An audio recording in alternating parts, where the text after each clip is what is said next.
નમસ્કાર દર્શક મિત્રો, જય શ્રી કૃષ્ણ। ફરી એક વખત આપનું આપણી યુટ્યુબ ચેનલ પધારો સત્સંગમાં આપ સૌનું સ્વાગત છે।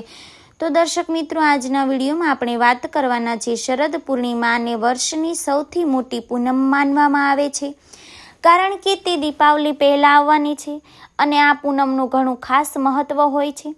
જો કોઈ પણ વ્યક્તિ ધન પ્રાપ્તિ કરવા માંગે છે, દરેક મનોકામના પૂરી કરવા માંગે છે, તો તે શરદ પૂર્ણિમાના દિવસે કેટલાક એવા ઉપાયો કરે, જેમ કે શરદ પૂર્ણિમાનો અચૂક ઉપાય, બસ આજે રાત્રે દીવામાં નાખી દો, આ રૂપિયાની વસ્તુ દેવામાંથી મળી જશે અને મુક્તિ। આ ઉપાયો ખૂબ જ ચમત્કારી અને ફળદાયી છે।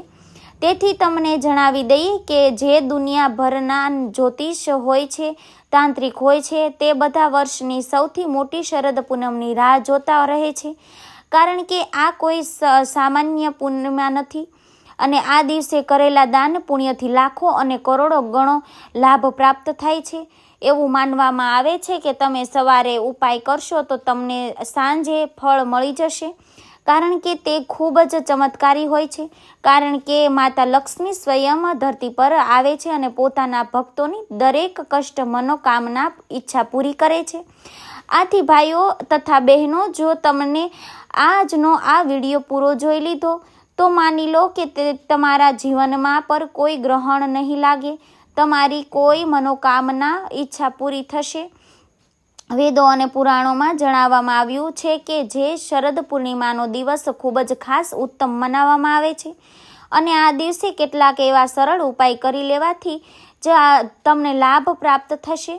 તો આ વિડીયોમાં અમે તમને તે બધી જાણકારી આપશું, તે કેવી રીતે તમે ધનવાન બની શકો છો અને કેટલાક એવા પણ ઉપાય જણાવીશું કે કેટલાક એવા વિશેષ ઉપાયો પણ જણાવીશું, જેનાથી તમે તમારી મનોકામના પલવારમાં પૂરી કરાવી શકો છો। તો ભક્તો, જો તમે પણ માતા લક્ષ્મીની કૃપા પ્રાપ્ત કરવા માંગો છો, તો તમે તમારી દરેક મનોકામના પૂરી કરવા માંગો છો, તો આજનો વિડીયો અધૂરો જોવાની ભૂલ ક્યારેય ના કરો અને વિડીયોને લાઈક શેર કરી કોમેન્ટમાં જય શ્રી કૃષ્ણ અને જય લક્ષ્મીમાં જરૂર લખી દેજો। તો મિત્રો, હિન્દુ પંચાંગ અનુસાર આસો મહિનાની પૂનમના દિવસે શરદ પૂર્ણિમાનું પર્વ મનાવવામાં આવે છે। આ વર્ષ 2025માં શરદ પૂર્ણિમાનો પર્વ વિશેષ મહત્વ ધરાવે છે। આ તિથિ 6 ઓક્ટોબરે બપોરે 12 વાગ્યા અને 23 શરૂ થઈને બીજા દિવસે 7 ઓક્ટોબરના સવારે 9 વાગ્યા અને 16 સુધી રહેશે। આ દિવસનું મહત્વ એટલા માટે પણ વધી જાય છે કારણ કે તેને ચંદ્રમાની પૂર્ણ રોશની અને અમૃત વર્ષાનું પ્રતીક માનવામાં આવે છે। માન્યતા છે કે આ રાતે ચાંદનીમાં વિશેષ ઔષધિ ગુણ હોય છે અને ખીર બનાવીને ખુલ્લા આકાશમાં નીચે રાખવાથી તે અમૃત સમાન બની જાય છે। જો કે આ દિવસે ભદ્રાકાળ પણ આવી રહ્યો છે, જે 6 ઓક્ટોબરે બપોરે 12 વાગે અને 23 રાત્રે 10 વાગે અને 43 સુધી રહેશે। શાસ્ત્રો અનુસાર ભદ્રાકાળમાં શુભ કાર્યો વર્જિત માનવામાં આવે છે, તેથી શરદ પૂર્ણિમા પર પૂજા, વ્રત વિધાન અને ચંદ્રમાની અર્ઘ્ય આપવું ભદ્રકાળ સમાપ્ત થાય છે અને પછી જ કરવું શ્રેષ્ઠ રહેશે। આ પ્રકારે સાચા સમયનું ધ્યાન રાખવાથી પુણ્ય અને કલ્યાણકારી ફળ પ્રાપ્ત થાય છે। શરદ પૂર્ણિમાને કોજાગરી પૂર્ણિમા અથવા રાસ પૂર્ણિમાના નામથી પણ ઓળખાવવામાં આવે છે। આ મહત્વપૂર્ણ તિથિ છે। આખા વર્ષમાંથી માત્ર શરદ પૂર્ણિમાના દિવસે જ ચંદ્રમા 16 કળાઓથી ભરપૂર હોય છે। ધાર્મિક માન્યતા અનુસાર આ દિવસે આકાશમાંથી અમૃત વર્ષા થાય છે। શરદ પૂર્ણિમાના દિવસે ચંદ્રમાની પૂજા કરવાની પરંપરા ચાલી આવી છે। એવું માનવામાં આવે છે કે આ દિવસથી શિયાળાની શરૂઆત થઈ જાય છે। ધાર્મિક ગ્રંથો અનુસાર આ દિવસે ચંદ્રમા ધરતીની સૌથી નજીક હોય છે। ચંદ્રમાની દુધિયા રોશની ધરતીને નવડાવે છે। પૌરાણિક માન્યતા અનુસાર શરદ પૂર્ણિમાના દિવસે જ મા લક્ષ્મીની ઉત્પત્તિ સમુદ્ર મંથનમાંથી થઈ હતી। આ દિવસે મા લક્ષ્મી પૃથ્વી પર ભ્રમણ કરે છે, ધનની દેવી પોતાના ભક્તો પર કૃપા વરસાવે છે। શરદ પૂર્ણિમાની રાત્રે ચંદ્રમાની ચાંદનીથી આખી ધરતી સારાબોર રહે છે અને અમૃતની વર્ષા થાય છે। આ જ માન્યતાઓના આધારે એવી પરંપરા બનાવવામાં આવી છે કે રાત્રે ચંદ્રમાની ચાંદનીમાં ખીર રાખવાથી તેમાં અમૃત સમાઈ જાય છે। શરદ પૂર્ણિમાના દિવસે પવિત્ર નદીમાં સ્નાન કરવાની પરંપરા છે. જો તેવું ન કરી શકો તો ઘરમાં પાણીમાં જ ગંગાજળ મેળવીને સ્નાન કરો અને સ્વચ્છ વસ્ત્રો ધારણ કરો. લાકડાની ચોકી પર લાલ રંગનું વસ્ત્ર પાથરો અને આ સ્થળને ગંગાજળથી પવિત્ર કરી લો. આ જે ચોકી પર હવે માં લક્ષ્મીની પ્રતિમા સ્થાપિત કરો અને લાલ ચુંદડી પહેરાવો. આની સાથે ધૂપ, દીપ, નૈવેદ્ય અને સોપારી વગેરે અર્પણ કરો.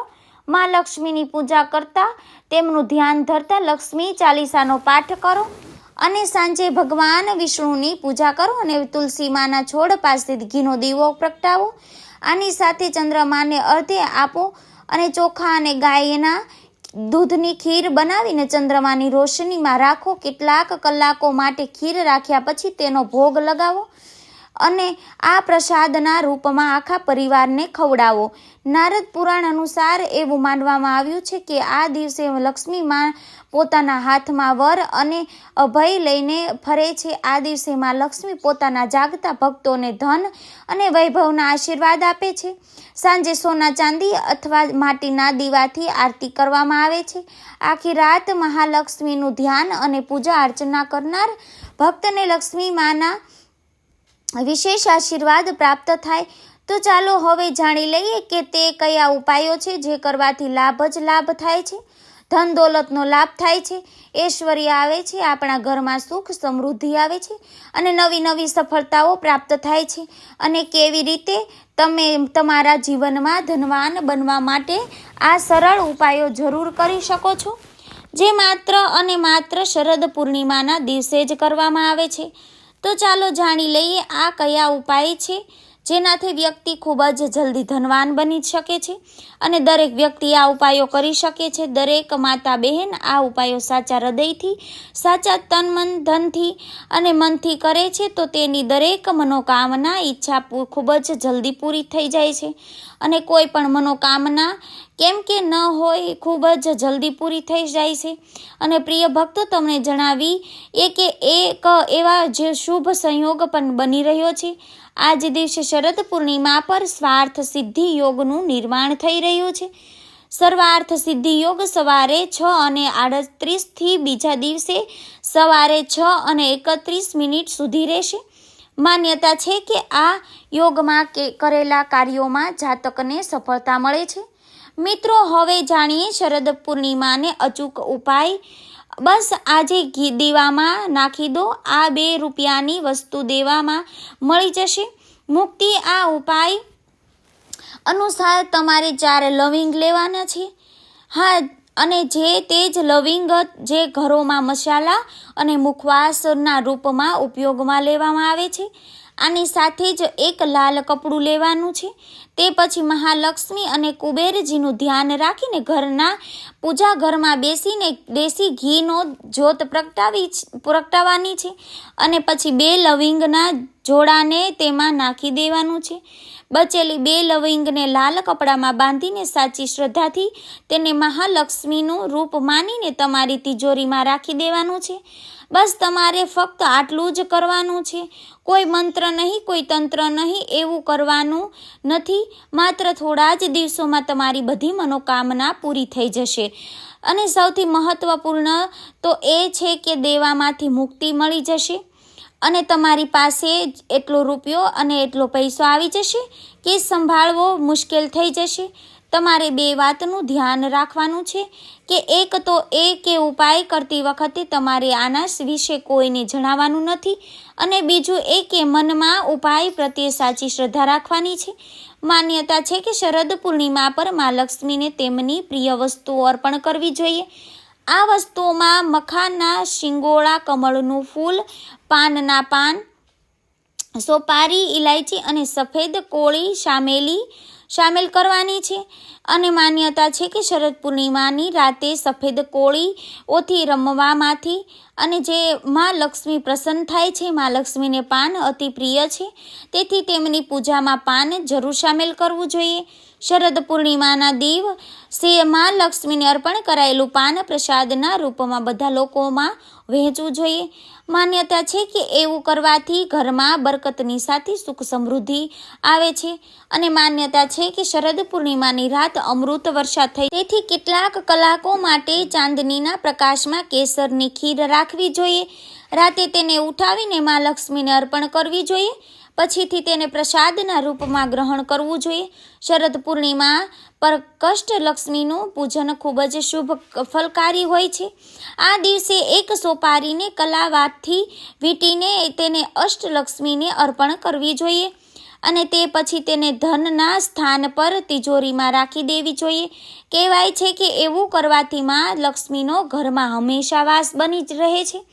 જો કુંડળીમાં ચંદ્રગ્રહણ છે તો આ દિવસ તેને હટાવવાનો સૌથી સારો દિવસ છે. આ દિવસે ચંદ્રમાની સંબંધિત વસ્તુઓનું દાન કરવું જોઈએ અથવા આ દિવસે લોકોમાં દૂધ વહેંચવું જોઈએ. આ ઉપરાંત 6 નાળિયેર પોતાના ઉપરથી વારીને કોઈ વહેતી નદીમાં પ્રવાહિત કરવા જોઈએ. આ દિવસે કોઈ પણ પ્રકારની તામસીન વસ્તુઓનું સેવન ન કરવું જોઈએ. આ દિવસે શરાબ વગેરે નશાથી પણ દૂર રહેવું જોઈએ. તેનાથી શરીર પર જ નહીં તમારા ભવિષ્ય પર પણ દુષ્પરિણામ મળી શકે છે. શાસ્ત્રોમાં કહેવાયું છે કે દરેક પૂર્ણિમાના દિવસે પીપળના વૃક્ષ પર માં લક્ષ્મીનું આગમન થાય છે. આથી તમે સવારે જલ્દી ઉઠીને સ્નાન વગેરેથી પરવારીને પીપળના વૃક્ષની સામે કંઈક મીઠું ચડાવીને જળ અર્પણ કરો. કહેવાય છે કે સફેદ અને જે સફળ દાંપત્ય જીવન માટે પૂનમના દિવસે પતિ પત્ની બંને ચંદ્રમાને દૂધનું અર્ધ્ય અવશ્ય આપવું જોઈએ અને તેનાથી દાંપત્ય જીવનમાં મધુરતા બની રહે છે. કોઈ પણ વિષ્ણુ લક્ષ્મી મંદિરમાં જઈને અત્તર અને સુગંધિત અગરબત્તી અર્પણ કરવી જોઈએ. અને કહેવાય છે કે અને જો ધન સુખ સમૃદ્ધિ અને ઐશ્વર્યનો દેવી માં લક્ષ્મીથી પોતાના ઘરમાં કાયમિક રૂપે નિવાસ કરવાની પ્રાર્થના કરવી જોઈએ. તો આવો ભક્તો, હવે જાણી લઈએ કે કઈ રાશિઓ છે જેમનું ભાગ્ય આ પૂનમ પછી બદલવા જઈ રહ્યું છે. તેમના જીવનમાં ખુશીઓ આવશે. દરેક મનોકામના ઈચ્છા પૂરી થશે. તો ચાલો જાણીએ 12 રાશિઓના પ્રભાવશાળી ઉપાયો વિશે, જેને શરદ પૂર્ણિમાના દિવસે કરવાથી 12 રાશિઓનું નસીબ ચમકી જશે. મેષ રાશિ જે પહેલી રાશિ છે તે શરદ પૂર્ણિમાના દિવસે 7 થી 11 કન્યાઓને ખીરનો પ્રસાદ આપો. જીવનમાં સુખ, શાંતિ અને સમૃદ્ધિ બની રહેશે. દાંપત્ય જીવનમાં પરેશાનીઓ પણ ઓછી થઈ જશે. વૃષભ રાશિ જે ગરીબોને દહીં અને ગાયના ઘીનું દાન કરો અને જીવનમાં સુખ સમૃદ્ધિનો વાસ થશે. ધન પ્રાપ્તિની રાહમાં આવતી બધાઓ આજે પણ સમાપ્ત થઈ જશે. અને મિથુન રાશિઓવાળાનું જે ગરીબોને દૂધ અને ચોખાનું દાન કરો. વેપારમાં ફાયદો થશે અને ધન લાભથી થવાની સંભાવના પણ વધી જાય છે. કર્ક રાશિ છે લોકોનું મન હંમેશા બેચેન રહે છે. તેઓ ગરીબોને મિશ્રીવાળા દૂધનું દાન કરે અને તેમને માનસિક શાંતિ મળે છે. ખરાબ સ્વાસ્થ્યમાં પણ સુધારો થશે.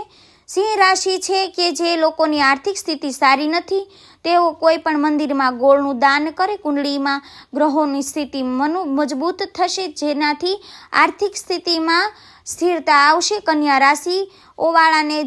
રાશિઓવાળાને ખીર જરૂર આપો. માતા લક્ષ્મીના આશીર્વાદ મળશે, જેનાથી ધન પ્રાપ્તિની રાહમાં આવતે બધાઓ સમાપ્ત થઈ જશે. અને તુલા રાશિઓ છે તુલા રાશિઓવાળા માટે છે ગરીબોને દૂધ, ચોખા અને ઘીનું દાન જરૂર કરો અને ધન ઐશ્વર્યની પ્રાપ્તિ થઈ જશે. વૃશ્ચિક રાશિઓવાળા માટે છે લાલ રંગની વસ્તુનું દાન કરો. કુંડળીમાં મંગળની સ્થિતિ મજબૂત થાય છે, જેનાથી જીવનમાં સુખ, શાંતિ અને સમૃદ્ધિનો વાસ થશે.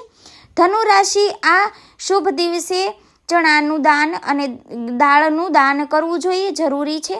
આત્મવિશ્વાસમાં વૃદ્ધિ થશે. ધન લાભ પણ થઈ જશે. મકર રાશિઓવાળા માટે છે કોઈ પણ નદીમાં ચોખા વહાવો અને પરિવારમાં સુખ શાંતિ બની રહેશે. જૂની ઈચ્છાઓ પણ પૂર્ણ થશે. કુંભ રાશિઓવાળા માટે છે જરૂરિયાતમંદ લોકોને ભોજન કરાવો. અટકેલા કામ પૂરા થઈ જશે.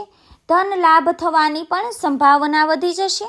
મીન રાશિઓવાળા માટે છે બ્રાહ્મણોને ભોજન કરાવો. દેવી દેવતાઓની વિશેષ કૃપા પ્રાપ્ત થશે. ઘર પરિવારમાં સુખ શાંતિ ધન ધાન્ય અને ખુશાલીઓનો વાસ થશે.